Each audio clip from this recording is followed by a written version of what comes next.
नमस्कार दोस्तों, मैं देवेंद्र सिंह यादव फ्रीक्वेंसी क्लासेस की ओर से एक बार फिर आप लोगों के सामने हाजिर हूं। और हम लोग संविधान को डिस्कस कर रहे थे। हमने संविधान किस तरह बना है, तो हमने फाउंडेशन की बात करी थी संविधान की। और संविधान के फाउंडेशन के लिए जो जरूरी अधिनियम हुए हम उन्हें पढ़ रहे थे। तो दोस्तों, उसी कड़ी में हम लोग आज के लेक्चर में आप लोगों से जो लास्ट लेक्चर का जो हम भारत परिषद अधिनियम 1858 देख रहे थे, हम उसी की कड़ी को आगे बढ़ाते हैं। तो दोस्तों याद रखिएगा, भारत परिषद अधिनियम 1858 एक ऐसा अधिनियम था जब भारत के जो जनरल गवर्नर थे उन्हें वायसराय घोषित किया गया। और लॉर्ड कैनिंग पहले ऐसे व्यक्ति बने जो भारत के पहले वायसराय नियुक्त हुए। और इसी समय क्राउन का शासन लागू हुआ। मतलब दोस्तों, अब पहली बार ऐसा हुआ कि ब्रिटिश शासन पूर्ण रूप से भारत पे शासन करने लगा और कंपनी के सभी अधिकारों को क्या करा गया, समाप्त कर दिया गया। तो ये आपको ये चीज याद रखनी है। इस समय रानी विक्टोरिया जी थी। कौन थी इस समय? महारानी विक्टोरिया थी। और उन्होंने ये भी घोषणा करी कि हम भारतीयों के अधिकारों को सुरक्षित रखेंगे और अब भारत में ब्रिटिश साम्राज्य का विस्तार नहीं होगा। देखिए, इस समय जब 1858 में जो अधिनियम आया था, तो 1858 अधिनियम क्रांति के बाद आने वाली घटना थी। इसमें बाकी की सभी चीजों को ध्यान में रखते हुए लागू किया गया। ब्रिटिश सरकार ने अब यह घोषणा करी कि कंपनी को पूर्ण रूप से यहां से समाप्त कर दिया जाएगा, क्राउन का शासन यहां पर स्थापित होगा। और रानी विक्टोरिया जी ने यह भी कहा उस समय कि अब भारत में ब्रिटिश साम्राज्य का विस्तार नहीं किया जाएगा और भारतीयों के अधिकारों को सुरक्षित रखा जाएगा। तो आप ये चीज ध्यान में रखिएगा कि क्या क्या यहाँ पर हुआ था। मैंने आपको बोला था बोर्ड ऑफ डायरेक्टर और बोर्ड ऑफ कंट्रोलर की जो समितियां थी वो समाप्त कर दी गई। और उसी के उपरांत, उनको समाप्त करने के उपरांत 15 सदस्यीय एक अलग कार्यकारी समिति बनाई गई। तो आपको ये सारी चीजें याद रखना है कि किस तरह से मेंशन किया गया है इस अधिनियम में। ठीक है, अब दोस्तों हम आगे चलते हैं कि आगे का क्या अधिनियम है।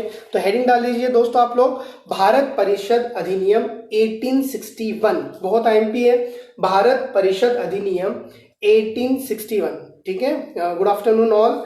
चलिए आप हेडिंग डाल लीजिए, भारत परिषद अधिनियम 1861। मतलब 1858 जो हम लोगों ने जो कल फिनिश करा था, उसके आगे अब यहां शुरू करते हैं।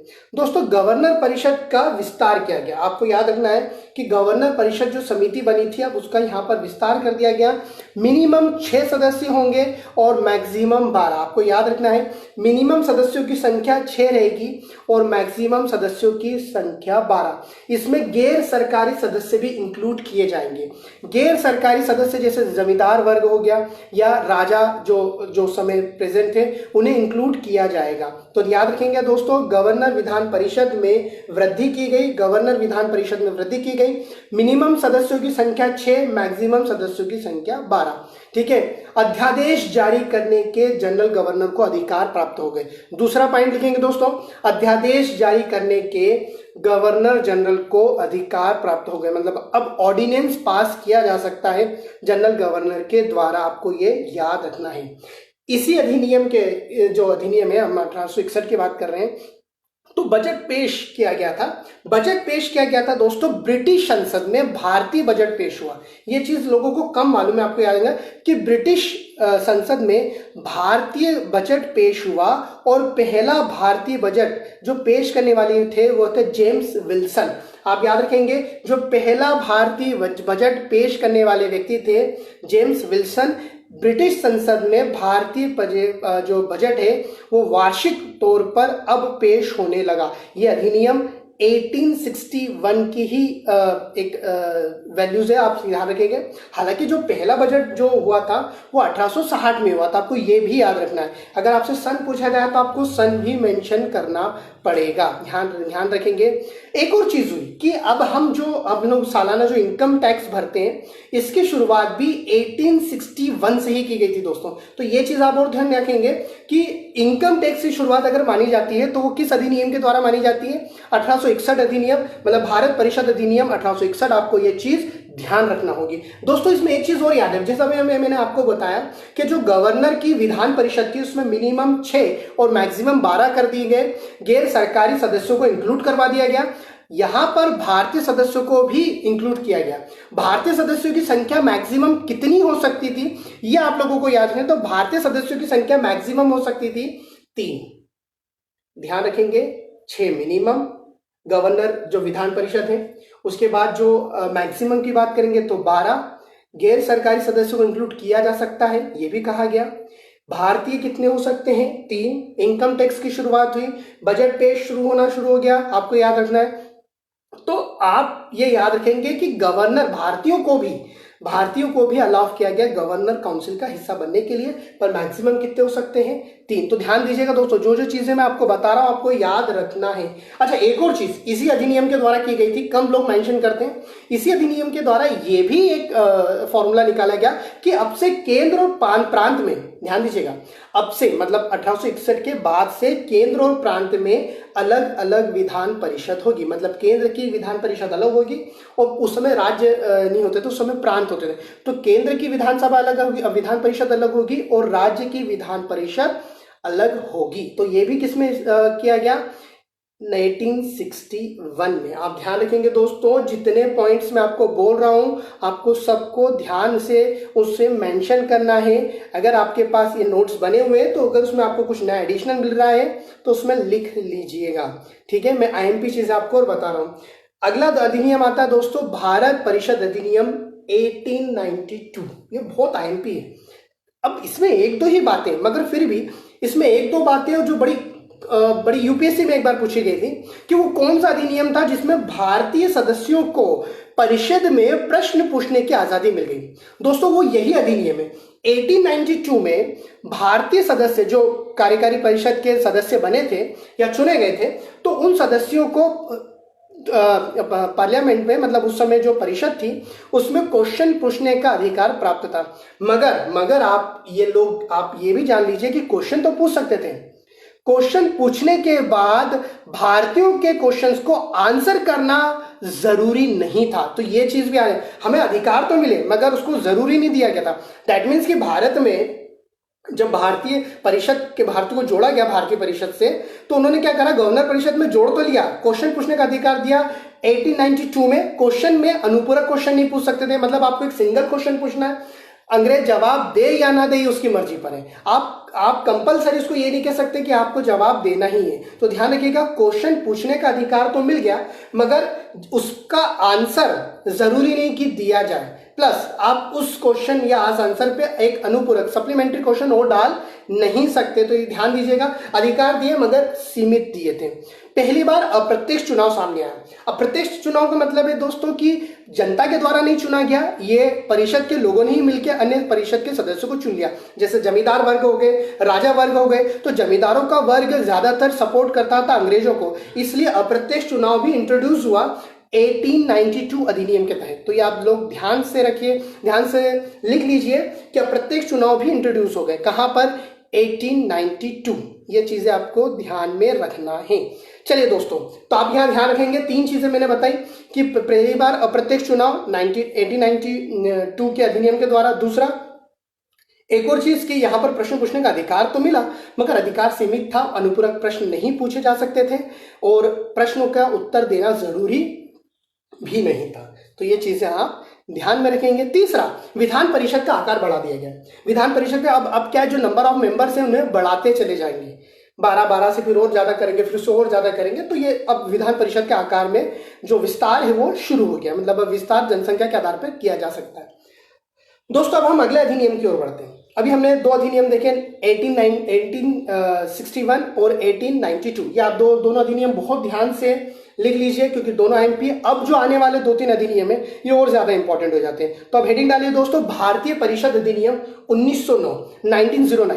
भारतीय परिषद अधिनियम 1909, इसको मार्ले मिंटो एक्ट भी कहते हैं, Morley Minto act.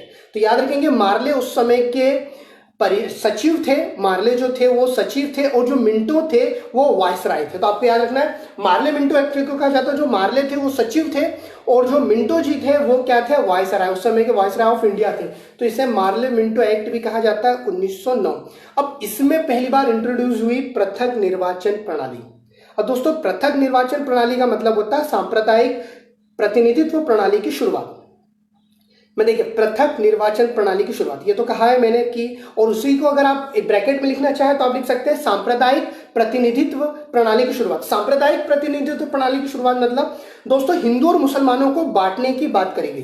That means कि जिस क्षेत्र में जो समुदाय के लोग ज्यादा हैं तो उन समुदायों से ही, मतलब उसी समुदाय का व्यक्ति वहां पर सीट को एक्वायर करेगा। मतलब अगर मुस्लिम समुदाय के लोग ज्यादा हैं तो मुस्लिम प्रतिनिधित्व होगा, हिंदू समुदाय के लोग ज्यादा है तो हिंदू प्रतिनिधित्व होगा। तो आप याद रखेंगे इसको पृथक निर्वाचन प्रणाली कहा जाता है। जवाहरलाल नेहरू जी के शब्दों में यह भी कहा गया था कि भारतीय मुसलमानों के आसपास एक घेरा बना दिया गया है जिससे वो बाकी के भारतीय लोगों से क्या हो गए, सेपरेट हो गए या पृथक कर दिए गए। तो ये अंग्रेजों की एक चाल थी जिसमें हिंदू मुसलमानों को अलग करके वो रूल कर सके, इसलिए पृथक निर्वाचन प्रणाली की शुरुआत की गई थी। ये आपको याद रखना। पहली बार वायसराय काउंसिल में, देखिए क्या बोल रहा हूं, पहली बार वायसराय काउंसिल में भारतीय सदस्यों को ऐड किया गया और वायसराय काउंसिल में भारतीय सदस्यों के रूप में सत्येंद्र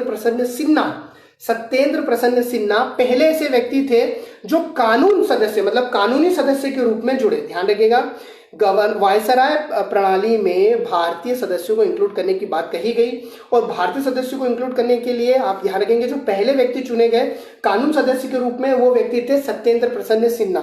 ये आप ध्यान रखेंगे, सत्येंद्र प्रसन्न सिन्हा। चीजें बहुत ही इजी वे में बता रहा हूं तो प्लीज याद रखेंगे कि इस अधिनियम में क्या क्या हुआ था।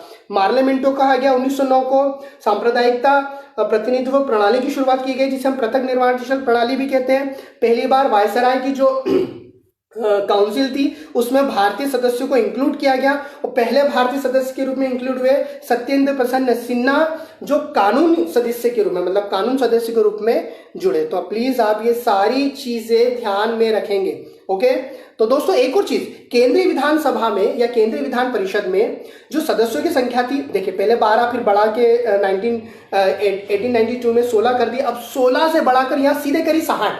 देख लीजिए केंद्रीय विधान परिषद में जो सदस्यों की संख्या थी वो 16 से बढ़ाकर अब कितनी कर दी, 60। तो डायरेक्ट बहुत लंबा जंप हुआ, ये भी आपको याद रखना है। तो ये सारी चीजें थी 1909 वाले एक्ट में। चलिए दोस्तों अब आगे बढ़ते हैं। अब आता है हमारे पास एक और अधिनियम 1919, इसको एक और नाम से इसको कहा जाता है भारत सरकार अधिनियम 1919। मतलब 1919 का जो भारत सरकार अधिनियम, इसके एक और नाम थे मॉन्टेग्यू चेम्सफोर्ड एक्ट। क्या कहा गया दोस्तों इसको, Montagu Chelmsford Act. That means Montagu again सचिव थे उस समय परिषद के और जो चेम्सफोर्ड थे वो भारत के वायसराय। तो देखिए चीजें आपको बहुत ध्यान से सुनना है। मॉन्टेग्यू चेम्सफोर्ड एक्ट आपको ये याद रखना है, ये एक और ये बदला हुआ नाम है 1919 अधिनियम का।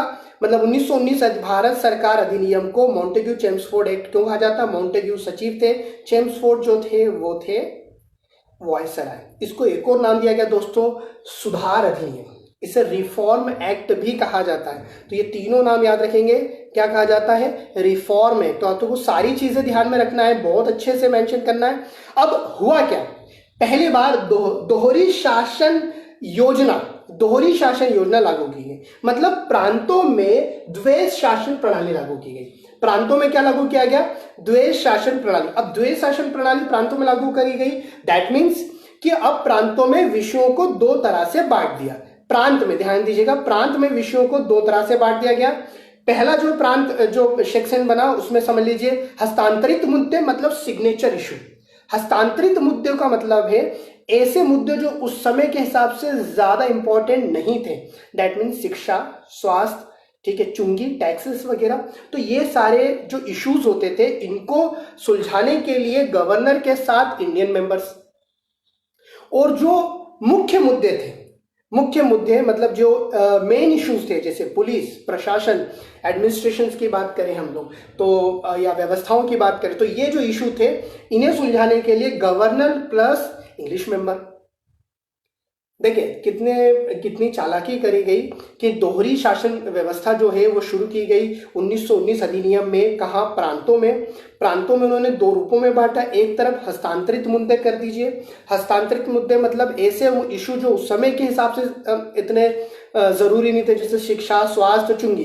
तो इन्हें सुलझाने के लिए गवर्नर के साथ भारतीय सदस्य नाम मात्र के लिए जोड़े गए, ठीक है। और दूसरी तरफ जो मेन मुद्दे थे जैसे पुलिस प्रशासन, एडमिनिस्ट्रेशन की बात करें, ठीक है, तो यहाँ पर सुरक्षा की बात करें तो यहाँ पर गवर्नर के साथ इंग्लिश मेंबर को जोड़ा गया। तो दोस्तों यहाँ देखिए कि यहाँ पर भी आपको याद रखना है कि 1919 अधिनियम के तहत प्रांतों में द्वैध शासन प्रणाली लागू की गई और 2 मुद्दों में इसको बांटा गया। ध्यान रखिएगा दोस्तों, 1919 अधिनियम के तहत ही 1921 में लोक लेखा समिति बनी, पब्लिक अकाउंट कमेटी, जो बाद में कैग के बनने के बाद कैग के अंडर काम करती है। तो आपको याद रखना है कि लोक लेखा समिति का जो गठन हुआ था, अभी भी आप हालांकि आज के पॉइंट ऑफ व्यू से बात करें तो लोक लेखा समिति में 22 मेंबर होते हैं, 15-7 का रेशियो होता है। जो 15 होते हैं वो लोकसभा से लिए जाते हैं और जो 7 होते हैं वो राज्यसभा से लिए जाते हैं। ऑडिट करने का काम करती है लोक लेखा समिति। तो PAC, पब्लिक अकाउंट कमेटी उस समय बनाई गई थी 1921 में। किस अधिनियम के द्वारा? 1919 अधिनियम के द्वारा। आपको ये चीज याद रखना। केंद्रीय विधानसभा का गठन भी हुआ था, मतलब जो आज हम संसद भवन देख रहे हैं 1921 में इसका गठन की बात की गई थी, बन के 1927 में तैयार हुई और लॉर्ड इरविन इसका उद्घाटन करेंगे। तो ध्यान देखिए, चेम्सफोर्ड के समय वो संसद भवन का निर्माण शुरू हुआ था और इरविन साहब के समय 1927 में संसद भवन बन के तैयार हुआ था। तो ये चीजें आपको याद रखनी है, ठीक है। एक और चीज, इसी अधिनियम के द्वारा महिलाओं को वोट देने का अधिकार प्राप्त हो गया। यह आपको याद रखना है कि महिलाओं को वोट देने का अधिकार कहां प्राप्त हुआ? 1919 अधिनियम में। तो आपको याद रखना है, और अधिनियम 1919 था मगर जो सन था वो 1921। तो अगेन आपको याद रखना है कि 1921 में महिलाओं को वोट देने का अधिकार भी मिल गया। तो चीजें ध्यान में रखेंगे, एक एक पॉइंट लिखते जा रहे हैं, IMP पॉइंट्स हैं, ध्यान रखें। इसलिए मैं ज्यादा बड़ा नहीं बना रहा हूँ, कल का लेक्चर थोड़ा सा ज्यादा लंबा हो गया, तो फिर भी हम कोशिश करेंगे कि छोटे छोटे अधिनियमों को लेकर डिटेल में आप लोगों से बात करें, जिससे आपकी जो क्वेरीज है वो आपको समझ में आए कि यार क्या है, आप सर से क्या पूछना चाहते हैं, या कोई डाउट हो तो आप मैंने आपको बोला भी कि चलते लेक्चर में तो मैं डाउट नहीं बता पाऊंगा, आप व्हाट्सएप कर सकते हैं, आपका जो डाउट हो, या बाद में कमेंट बॉक्स में डाल सकते हैं, मैं उसको शेयर कर दूंगा या फिर मैं उसको जवाब दे सकता हूँ। चलिए दोस्तों अब आगे चलते हैं। भारत सरकार अधिनियम 1935, मोस्ट IMP अभी तक के जितने भी अधिनियम लिखे वो ऐसा नहीं कि वो लेस IMP थे, वो भी हमारे संविधान की मेकिंग में फाउंडेशन का काम करते हैं। ये जो है ये इसको कहा जाता है कार्बन कॉपी, हमारे संविधान की कार्बन कॉपी या ब्लूप्रिंट। क्यों कहते हैं? क्योंकि हमारे संविधान में जितने आर्टिकल्स है उसमें मैक्सिमम ये कहा जा सकता है कि 75% हिस्सा, मैं मैक्सिमम में भी 75% ऐड कर रहा हूं कि 75% जो आर्टिकल्स है वो कहीं ना कहीं इसी अधिनियम से प्रेरित होकर लिए गए, इसी अधिनियम से प्रेरित होकर लिए गए। तो आपको ये चीज ध्यान रखना है, ये चीज अच्छे से मेंशन करना है कि ये चीज मैं आपको बता रहा हूं। इस अधिनियम में जब हम 1935 अधिनियम की बात करते हैं उसमें कई चेंजेस किए गए, कई चीजें इंट्रोड्यूस की गई। पहली बात तो ये जो राज्यों में द्वैध शासन प्रणाली लागू की गई थी तो उसको वहां से हटाकर केंद्र में स्थापित किया गया। ध्यान दीजिएगा दोस्तों, जो राज्यों में जो द्वैध शासन प्रणाली स्थापित की गई थी उसको शिफ्ट कहां कर दिया गया? केंद्र में। मतलब अब द्वैध शासन प्रणाली राज्यों से कहां लागू कर दी गई? केंद्र में। दूसरा, राज्य और केंद्र की शक्तियों में विभाजन के लिए, ध्यान दीजिएगा, राज्य और केंद्र में शक्तियों के विभाजन के लिए 3 सूचियां बनाई गई। संघ सूची जिसमें 59 विषय थे, राज्य सूची या प्रांत सूची कह सकते हैं जिसमें 54 विषय थे, जब बनी थी तब की बात कर रहा हूं, और संवर्ती सूची जिसमें 36 विषय थे। मैं फिर से बोल रहा हूं दोस्तों कि राज्य और केंद्र में शक्तियों के विभाजन के लिए 3 सूचियां बनाई गई। संघ सूची, ठीक है, जिसे सेंट्रल लिस्ट कहा जाता है, इसमें 59 सब्जेक्ट्स को डाला गया। दूसरी है प्रांत सूची, ठीक है, इसे स्टेट लिस्ट कहा गया जिसमें 54 सब्जेक्ट्स को डाला गया। और तीसरे संवर्ती सूची, कॉन्करेंट लिस्ट कहा जाता है, जिसमें 36 सब्जेक्ट्स को डाला गया। तो आपको याद रखना है ये सारे जो शक्तियों का विभाजन किया गया था ये 1935 अधिनियम के द्वारा ही किया गया था। दोस्तों इसी अधिनियम के द्वारा 1935 में सुप्रीम कोर्ट की भी स्थापना हुई। तो आपको याद रखना है सुप्रीम कोर्ट की स्थापना, मतलब संघ न्यायालय, उस समय सुप्रीम कोर्ट ना बोलूं ये क्योंकि जो स्थापना की गई थी उसको क्या कहा गया था? संघ न्यायालय की स्थापना की गई। 1 अप्रैल 1935 को इसी अधिनियम के द्वारा भारत के केंद्रीय बैंक की शुरुआत हुई। केंद्रीय बैंक है RBI, reserve bank of India. 1 अप्रैल 1935, ध्यान रखेंगे हमारा जो वित्तीय वर्ष है वो भी यही रहता है, ठीक है। तो हम 28 जो हमारा लास्ट मार्च रहता है, मार्च का एंडिंग 28, 29, 30, 31, जो हम हमारे इनकम के जो टैक्सेस वो वगैरह भरते हैं, तो आपको याद रखना 1 अप्रैल से 31 मार्च हमारा वित्तीय वर्ष भी कहा जाता है, ये आपको ध्यान रखना चाहिए। ठीक है, तो इसलिए क्योंकि 1 अप्रैल से ही क्या शुरुआत हुई थी, आरबीआई का गठन हुआ था 1 अप्रैल 1935। तो ये सारी छोटी छोटी चीजें आपको याद रखना है। इसी अधिनियम के द्वारा 1937 में बर्मा को भारत से अलग किया गया था।